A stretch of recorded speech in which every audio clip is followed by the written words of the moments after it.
I'm Dreena, and on today's episode of How I Got Here with Dreena Whitfield, I'm chatting with Dana Bolden, CEO of Define Bold Fitness. Dana is a multi-talented blogger, entrepreneur, and influencer whose empowering message of self-care, self-love, and entrepreneurship has inspired women worldwide. Dana, I'm so excited to have you today. It's been a minute. I know. We've been trying to connect in person. Yes. I've been trying to get you on here, so thank you so much. Of course. All in God's timing, girl. I'm so grateful to be here, so thank you for having me. Oh, of course, of course. And you just came in from New York last night? And girl, this morning, sorry. Yes. And you slept over to see me. Mm-hmm. Girl, I will make a way. I love it. I will make a way. So I start every single one of my interviews with this question. It may stump you, it may not. Okay. But when you were graduating high school, what did you write in your yearbook when it said, in 10 years, I will be doing X, Y, Z? Oh my God, girl. It's so funny because I literally was just reading my yearbook. Like, where is your yearbook? I don't know where mine is. I was cleaning because I recently moved. So I was cleaning out the storage and I was going through all this old stuff. And it's so crazy. I had to do this whole book, probably big as this book here, just about where I will be, just reflecting. And honestly, I thought I was going to be a physical therapist, have 2 kids, which I have, married. Just something in the medical field. I had no idea I would be doing what I'm doing now. It still blows my mind. But it's still kind of aligned, right? So I read that you started your journey in communications marketing at Under Armour, right? Yes. And now you have your own fitness brand. Was it always your goal to kind of get into that industry? No, it's so crazy because all of my life I've been into sports. I've been into athletics. I played basketball. I just always been into sports. So I went to school on a full scholarship, Division I. Oh. So graduated no debt. Okay. Full Division I scholarship for basketball. And in those 4 years, once I graduated, I knew I wanted to do something within marketing, within athletics. So I just thought Under Armour was perfect at the time. Once I graduated, got a job there, working at their corporate office. So I just thought I was going to climb my way up the corporate ladder within marketing for an athletic company, whether it's going to be apparel, the WNBA, the NBA, just something in that world. I never thought I would eventually become an influencer, then eventually have my own line. It just wasn't in my path. But I guess it just wasn't something I was thinking of at the time. It was God's journey. Yes. Every little step brought you here. Absolutely. I read somewhere that you don't consider yourself an influencer, but you consider yourself a change agent. Why the differentiation between the two words? I just feel for me, I consider myself to be more influential. I feel when I started my journey, I didn't set out to be I'm going to be an influencer. Right. I think now it has become a career and a thing that people either aspire to be or want to be. I never, set this goal to be an influencer, you know? So for me, it's more about being influential, impacting people, inspiring people, not just for me here's this cute lipstick I have on. That's great, and that's a lot of people's journeys. But for me, I want to be able to make an impact. I want to be able to inspire women and show them what's possible and what they too can achieve. You touched on a lot of people aim to now have influencer as a career. What do you think about that? I mean, I think it's great. Sky is the limit. I'm not going to knock anybody who wants to do something that they feel is a part of their journey or their dreams. And I think it's so interesting how it has become a career. Right. Literally little kids are oh my God, they have their YouTube voice. Hey guys, welcome back. And it's it's crazy. This is what they want to be. It's oh, I don't want to be a doctor. I want to be an influencer. It's crazy. Sometimes I'm worried about our kids and our future. Are we going to have doctors out there? But, I think if it's something that they're passionate about and it's something that they really want to do and they truly have a purpose and it's not just oh, I want to be an influencer because the cool trips and free stuff and money. It's I really want to inspire people. And I think if you have that intent, then you will have success within that field. So tell me a little bit about your journey to building this Dana Bolden brand at the change agent? We're not going to say influencer, but change agent. Tell me how you have really built this successful brand, because now you have your own collection. Yeah. As a result of that. It's crazy. So how did that happen? Honestly, so once I was working my full-time job at Under Armour at the time, I just remember coming home and like truly not feeling fulfilled. Like I was coming home from the job, I would come home and not be doing anything, bored, and my husband was just like, you need to find a hobby, because you sitting up under me and you stressed and depressed. And I'm just like, dang, I really didn't have anything that I really wanted to do. Like I was done with basketball and I just really wanted something else. And I remember at the time I was transitioning to natural. And I just remember like going online and looking for inspiration. You know, us all back then, like trying to go natural, looking at all the influencers and, you know, trying to do our hair like them. And I was just like, man, I don't see someone who looks like me. Like I don't see women with a shortcut. At the time, it was just all about the big hair. Everybody wanted long hair. And I'm like, man, you know, I just don't see that inspiration that I can look to. So I'm like, okay, I want to be what I want to see. And I just started sharing my journey to becoming natural, different styles, fashion. And I literally was just sharing my life online through Instagram. And again, at the time, influencer wasn't even a term. It wasn't even a career. It was just something I'm like, okay, I'm going to inspire other women that look like me, especially dark-skinned women, because I wasn't seeing it. And I just started creating content, and eventually it just started to grow. And it was like a steady pace. And it was like, wow, this is actually becoming a thing. Right. Like, and I remember getting to that point where my influencer career was starting to outpace my actual career at Under Armour. And I was putting in PTO. I was like, girl, I got to call off work because I got a shoot I have to get to in Atlanta and New York. And I was traveling and I was getting so many opportunities. And it got to the point where I had to make a decision. I'm like, you have to figure out, like, what are you going to do? Because you can't continue along this path, calling off work, boss mad at me, and all of these things. And I just decided I was going to bet on myself and go after it. So that's how it came to be. Bet on yourself. That's crazy. So you really started this journey at the beginning of Instagram, when it's like you still had to have like a college, remember, was that, or Facebook, you had to have a college email? Okay. So at the very beginning of Instagram, when folks were still trying to figure it out. Yeah. So this is like 8-9 years ago, where again, influencer wasn't a term. It was just people like, it was more so blogging, like, you know, just kind of sharing your life.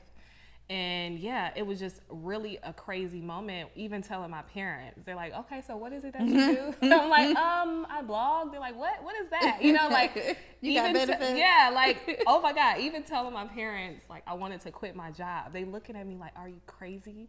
Like, how are you gonna make money? Because again, like, I didn't even really know what an entrepreneur was back then. Yeah. Like when I was in college, it wasn't the goal to be an entrepreneur. Like I thought at the time entrepreneurs were struggling. I mean, which, you know, some of us are. Yep. But again, that wasn't like something like, I want to be an entrepreneur. Yeah. Like it was never a part of my path. Like I truly wanted to just climb the corporate ladder. I thought that was going to be my way to financial freedom. I didn't know that I could do it on my own. So when it came to the point where I'm like, okay, I'm going to quit this good job that I just worked hard for to get this degree. At this dope brand. Yeah, at this amazing brand at the time. And my parents looked at me like I was crazy. But I just had to truly believe that it was possible. And again, for me, I was showing improvement even to myself.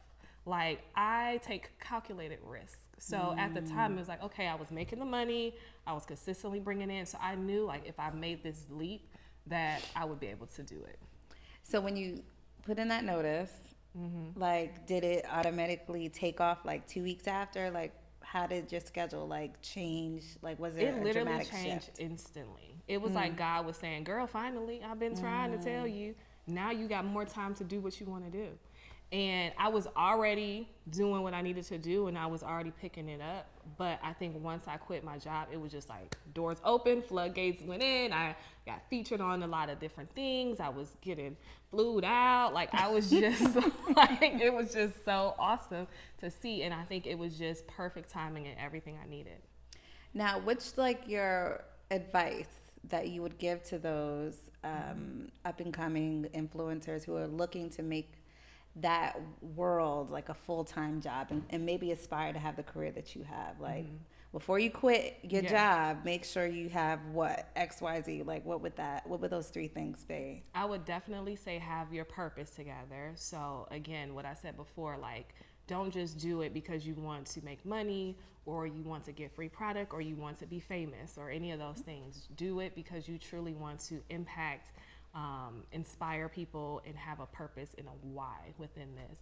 And then I will also say, make sure that you are treating it like a real business. So if you want this to sustain you like a business, like, you need to treat it as such. So getting your LLC together, getting your business bank accounts, and truly say, this is going to be my thing, so that, you know, it could take care of you. So I would definitely say those two things for sure.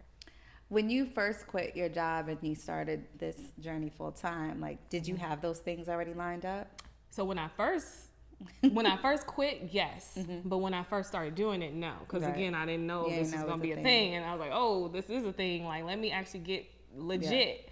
So yes, before I quit my job, I made sure that this was set up. I had my LLC at the time. I had, you know, the business bank accounts, and I truly treated it like a business, and I ran it like that. And I think that is something that also set me apart in the beginning stages, is because I truly treated it like this is going to be my thing. Like, I'm not just going to half-ass. I'm like really going to go in. I'm going to be consistent, and I'm going to work super, super hard. Part of like the success of social media is like developing a cadence and like of content, like aesthetics. How did you figure out what worked and was successful on your platforms?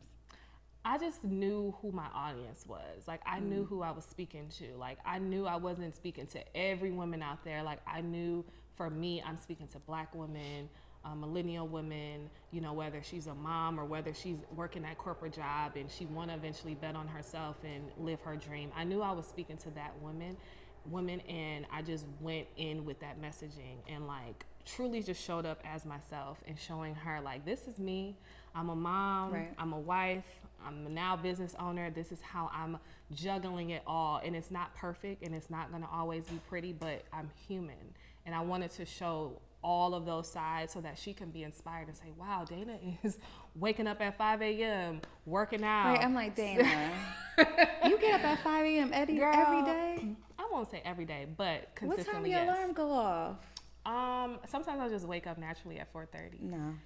So that's just natural. Your body's trained it's to just do that. Trained. But yeah, I wanted to show like this is possible. Like I am a real person doing real things, living a real life, and then I happen to do all these amazing things within that. And I also showed the journey of, you know, I showed you from this is where I started.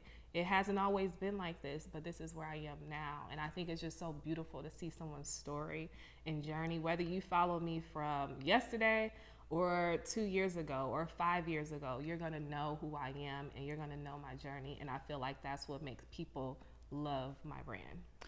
Part of that transparency, though, is like also kind of determining what you're going to share, right? Mm-hmm. So how do you decide, especially when it comes to like your husband, your kids, like how do you decide what to share from that personal element of your life? I'm definitely very particular, you know. It feels like I may share a lot, but then it's girl, y'all don't know half the stuff, you know what I mean? I have to definitely, you know, be specific on what I want to share, give people enough to know who I am, but not too much to where it's like everybody know every part of my marriage, household. That's too much, because then I still need my privacy. So I think for me, it's not as calculated, but it's still very much so. If I feel like this can be an inspiration to a woman, like, you know, I'm sharing parts of my marriage or, you know, different things with as a mom or wife, I think that's when I'm comfortable sharing. But I'm not sharing every little thing that's happening in my world. It's all going back to your personal mission of like why you're the doing why. This. Yeah. Like I'm not going to just share every little thing, but if I feel like it's a purpose, if I feel like maybe there's a lesson or a blessing for someone, then I feel good to share it. Talk to me about Define Bold Fitness. Like, how did this happen? Of course, it's like an extension of your love of athletics, but now you shared a little bit that you're working on a collection. But talk to me about like why you decided to pivot and now Not necessarily pivot. I want to say maybe like add on to like your current business structure with this new. So again, like I always loved athletics from just being a natural athlete, but I never thought I was going to have my own like athletic wear. That wasn't a part of the goal. But I think it sparked in me about 3 years ago after I had my son, and I was starting to share my fitness journey online of like postpartum and then getting back to myself. And I started this challenge called 75 Hard that I did, where I had to work out for 75 days straight, 2 times a day, drink a gallon of water. What else did I have to do? Read a book. Like I had to do all these specific things, and I shared that online. And I had like a lot of my community just truly rooting for me. And I showed the transformation from my postpartum body to getting back snatched. And it just sparked the inspiration. Like it just sparked so much in me, and I inspired so many women. I had so many women like joining me on the challenge, saying, hey, you inspired me to start working out and living a healthier lifestyle. And I was just like, wow, this is truly what I'm here for. Like I am truly here to help inspire and make other women feel better or feel like more of themselves. And once I started that challenge, I'm like, wow, this would be so awesome if I had my own. Like I always knew I wanted my own something. At first I thought I wanted my own skincare, and I tried that for a little bit. I was, going through the motions of trying to figure that out. And then I just completely like pivoted. A lot of people don't even know that, but. Right. I'm like, wow. Yeah. Cause that was so you were already in the middle of it, and then you decided to just scrap it? I invested over $20,000, but that's besides the point. But I thought I was going to I knew I wanted my own something, and I wanted it to be within something I loved. And I did, obviously still love skincare. Right. But I feel like this is just more of a reflection of me and where I am in my life. And with the fitness journey and sharing, I'm just like, I wish I could have my own. Like I'm wearing other people's stuff. Like, why can't I have my own? So I went down that journey of starting my own collection. So it's been a long time coming. When I tell you stressful, because I'm literally doing it on my own and trying to figure it out, but I think it's worth it. And it's been so rewarding to just like see the pieces come to life, because I didn't go to school for fashion. I didn't go to school for design. So I'm literally up late talking to manufacturers, trying to figure out, okay, I need a tech pack. Okay, what's that? What's that? What's the size grade? Like I'm literally learning. And I think it's beautiful because it's truly something I'm passionate about and I want to do, and I know it's going to be successful. Come on. So you said it's 100% self-funded. I saw you mention that on social. How big is your team that's helping you pull this together? And what does backtrack. What does the collection actually consist of? Okay, so I launched when I think about this, I'm like, oh my God, this is embarrassing, but it's also a part of the journey. Yep, share it. I launched first just like a signature sweatsuit, like a crop sweatsuit, pants, and I launched that last March. And here I am a year later trying to launch the next collection. Okay. And that did well. It sold out, and I was literally been sold out for the last 7 months. And that wasn't the plan. It wasn't the plan to like go 7 months without selling anything, but it was just the nature of where I was in my life. I moved, I'm literally working back and forth with these manufacturers and my designers, and it's just a longer process than I thought. And it's like months and months go by, and it's like, oh my God, we're still in this stage. So it's a lot of learning. So here I am like a year later launching the next one, but I'm doing it literally on my own. So on your own, meaning no investors? No investors, nobody. Come on. Me. And I mean, I think for me, it's just, again, I'm learning. Like, I don't even know what that would look like to have an investor. Right. Like, you know what I'm saying? Like, I don't even know. But I think, it'll maybe happen eventually, or it'll grow on its own. But I think right now it's all of my blood, sweat, and tears. I do have my assistant. I have marketing strategists. I have a good team that's helping me in terms of like my internal people that I pay and employ that, treat the brand just as if it's their own. And it's like we're growing it together, literally trying to figure it out.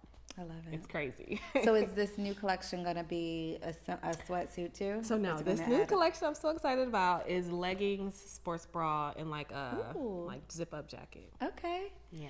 And so how many colors? Is just one color? So 1, 2, 3, 4 colors. Okay. Yeah, I know. It's crazy. Like, it's exciting. It's very exciting because it took so much work and energy. Like, if only people know. And I try to share some of it, but it's like it takes so much to just get here.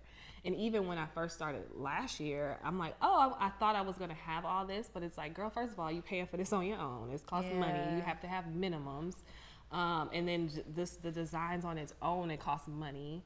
So everything costs. So for me, it's like literally baby stepping this thing out until I can eventually build out a full collection. Like I would love to eventually have all kind of designs, all the different colors and designs and patterns, but you know, it'll come one at a time. Yeah. Is the goal to ultimately go into retail with that? Sometimes yes and no. I don't know yet. Sometimes I feel like yes, I would love to be in like a Nordstrom because I feel like my brand is going to be very elevated. So something like that. But then sometimes I hear the other side of the coin is like, no, you don't want to be in retail. You just want to sell it on your own. So I haven't figured out exactly if I want to be in retail. I think I would love to be. I think that would be dope.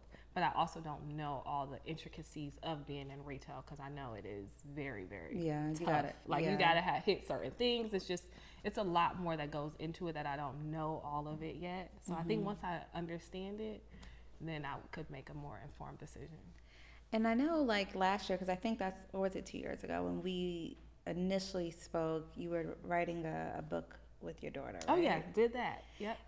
Did that. Is the plan to do another one? So that was the plan. See, I have all these goals and plans, and it's like, girl, you got to take your time because you be doing so much. Like I had a goal to do stuff with my son. So I did do a book with my daughter, which launched about 2 years ago, which was super successful. And I did want to have another one, but then it was just like my time got so consumed with this that I couldn't do that. Because they were, right, it was all at the same time. So it's like, I just be doing so much and I got to like pace myself. But that was my goal to like have an empire. One. I know.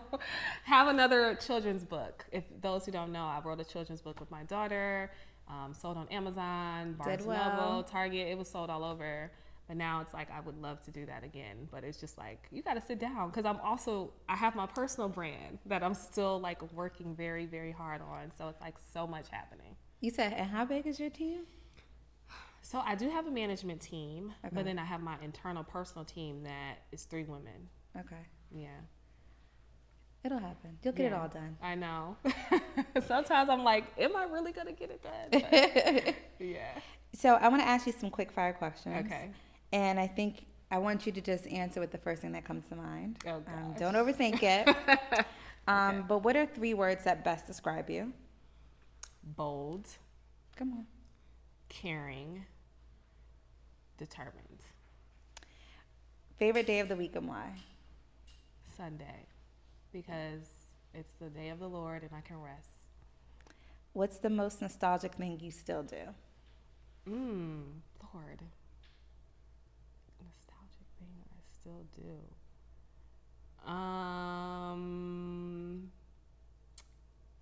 That's a good one. Now I'm thinking too hard about it. Play basketball. I think for me, it's in my blood. And I took a long time away from it, but I just recently started to pick it back up, and it just feels good to just be in a gym. So like I'll just take little free throws and just shoot around. Nothing crazy. So wait, you and your husband got like a love and basketball thing? Because I saw y'all. Okay. Wasn't that a good movie? Yes. My favorite movie. Mine too. Yes. Going back to like your day to day, like what does content creation look like for you at your level? Are you creating content daily or in bulk? It used to be that, but I feel like now with my schedule and everything that I do, I feel like I'm doing more documenting versus creating. And that's really the life I'm trying to live. Like I used to be in that realm of like, oh, I have to create. I have to create. But for me, I just want to live my life and share it. And then people can find inspiration and joy in what I'm sharing. So of course, I'm going to still have those times where I'm like specifically setting up a shoot and doing all those things. But that's ultimately not what I'm trying to do. I just want to be able to do this, share behind the scenes, share my life. This is what I'm doing. And that's the content. I'm excited for this new collection. Yes. I want to see the colors. Oh, girl, I'm going to show you. I know when we get off, I want to see. I'm going to get your size, too, so I can send it to you. Because, I'm working on my, I'm trying to get my little snapback like you after just having Kaya. Yes. I'm not going to do that 75 hard. Yeah, no. I wouldn't even do that again. I will never do that. It was crazy, It was insane. I wouldn't do it again, but I think it was what I needed at the time. Okay. Okay, makes sense. So outside of the collection, what's next for you? Oh my gosh. I think just continuing to inspire and grow my community. I think like I'm always in the growth phase of just no matter how big I get or who knows me, I just still want to impact and inspire other women and just get closer to my community. I think that's like the biggest thing for me. The closer I get, no matter how big I grow, is like what fulfills me. So I just want to continue to live out that purpose, and I think sky's going to be the limit for me. I love that. Dana, Thank thank you for joining me today. Thank you. Thanks for having me. Where can folks find you and follow you on social? Everywhere, Dana Bolden, Dayna Bolden. Follow me, check out Define Bold Fitness. We got new collections coming, and please support. I would truly appreciate it. Yay.